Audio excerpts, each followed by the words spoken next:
Shri T P Sreenivasan, ഈ യുദ്ധത്തിൽ ഇന്നിപ്പോൾ ഇത് യുദ്ധം തുടങ്ങിയ ഇതിപ്പോൾ മൂന്നാമത്തെ ആഴ്ചയാണ്. ആദ്യം മുതൽ ട്രംപ് ഓരോ കാര്യങ്ങൾ പറയുന്നുണ്ട്.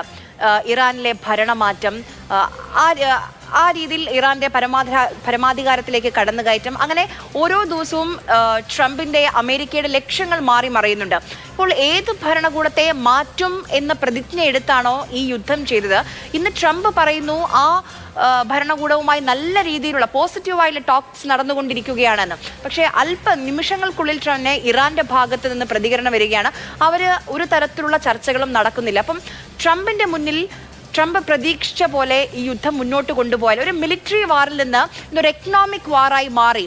അതുകൊണ്ട് ലോകരാജ്യങ്ങളെ, ഇന്ത്യ അടക്കമുള്ള രാജ്യങ്ങളെ സാമ്പത്തികപരമായി ബാധിക്കുന്ന നിലയിലേക്ക് മാറി. ഇപ്പം ഇറാന്റെ ഏറ്റവും വലിയ ഭീഷണി എണ്ണയ്ക്കൊക്കെ $200 വില എത്തിക്കുമെന്നുള്ളതാണ്.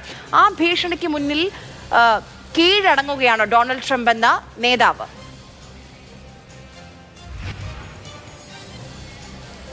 ഇതിൻ്റെ പ്രധാനമായ ഉദ്ദേശം ഇറാൻ ഒരു ആണവായുധമുള്ള രാജ്യമാകരുത് എന്നുള്ളതാണ്. അത് 2002 ഞാൻ ഇൻ്റർനാഷണൽ അറ്റോമിക് എനർജിയിൽ പ്രവർത്തിക്കുമ്പോഴാണ് ഈ കേസ് ആദ്യമായിട്ട് വന്നത്. അപ്പോൾ അന്ന് മുതൽ അതിൻ്റെ ഉദ്ദേശം ഇറാനെ സംബന്ധിച്ചിടത്തോളം ആണവായുധം ഉണ്ടാക്കണമെന്നല്ല, അവർക്കൊരു ഡിറ്ററൻറ്റ് വേണം, മറ്റുള്ളവരെ ആക്രമിക്കാൻ പാടില്ല. അവരതിന് മോഡലായിട്ട് വെച്ചിരുന്നത് ഇന്ത്യയെയും DPRKയുമാണ്. ഇന്ത്യ NPT സൈൻ ചെയ്തിട്ടില്ലാത്തതുകൊണ്ട് നമുക്ക് ഓബ്ലിഗേഷൻസ് കുറവാണ്.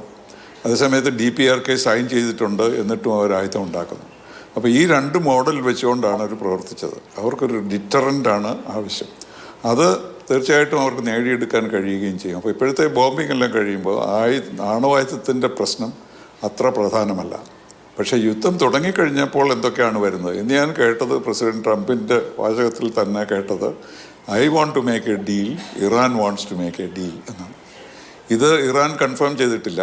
പക്ഷേ അദ്ദേഹം ഒരു ഡീൽ മേക്കറായിട്ടാണല്ലോ എല്ലാ കാര്യങ്ങളും കൈകാര്യം ചെയ്യുന്നത്. അപ്പോൾ അദ്ദേഹം ഒറിജിനൽ ഒബ്ജക്റ്റീവൊക്കെ മാറി.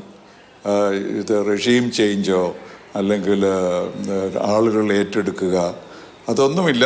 അതേസമയത്ത് കാര്യത്തിൽ ആണവായുധങ്ങൾ ഉണ്ടാക്കാൻ അവർക്ക് കുറേ വർഷത്തേക്കെങ്കിലും കഴിയുകയില്ല. അപ്പോൾ അദ്ദേഹത്തിൻ്റെ യുദ്ധം അദ്ദേഹം വിചാരിച്ച പോലെ പോകുന്നില്ല. അദ്ദേഹം പരാജയത്തിനാണ് മുന്നിൽ കാണുന്നതെന്ന് തീർച്ചയാണ്. അതേസമയം ഒരു ഫേസ് സേവിങ് ഡിവൈസ് വേണമല്ലോ. ആ ഫേസ് സേവിങ് ആയിട്ടുള്ളത് ഈ ആണവ കാര്യത്തിലാണ്. അവരിനി ആണവായുധങ്ങൾ ഉണ്ടാക്കുകയില്ല. അവർക്കത് ഉണ്ടാക്കാൻ ആഗ്രഹമില്ല. അവർക്കൊരു ഫത്താ തന്നെയുണ്ട്. അവർ ഖൊമേനിയെ പറഞ്ഞിട്ടുണ്ടായിരുന്നു, നമ്മൾ ഒരിക്കലും ആണവായുധങ്ങൾ ഉണ്ടാക്കാൻ പാടില്ല എന്ന്.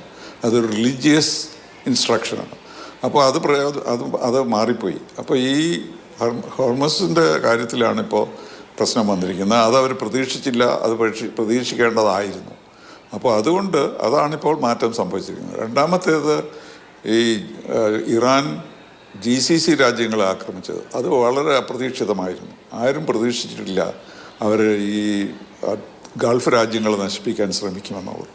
അതും ഒരു വലിയ ഷോക്കായിട്ടുണ്ട്. അപ്പോൾ ഇപ്പോൾ പ്രസിഡന്റ് ട്രംപ് എന്തൊക്കെ പറയുന്നുണ്ടെങ്കിലും അദ്ദേഹം പരാജയത്തിന് മുന്നിൽ കാണുന്നത് കൊണ്ട് അദ്ദേഹത്തിന് കുറച്ചെങ്കിലും ലോക താല്പര്യം ഉണ്ടെങ്കിൽ, അമേരിക്കയ്ക്ക് നല്ല നേട്ടം വരണമെന്നുണ്ടെങ്കിൽ അദ്ദേഹം ഇത് ഒരു പീസ് ഓപ്പർച്യൂണിറ്റി ആയിട്ട് എടുക്കണം എന്നാണ് എൻ്റെ അഭിപ്രായം. അത് എടുക്കുമെന്നുള്ള പ്രതീക്ഷ ഇന്ന് ഉണ്ടാകുന്നുണ്ട്.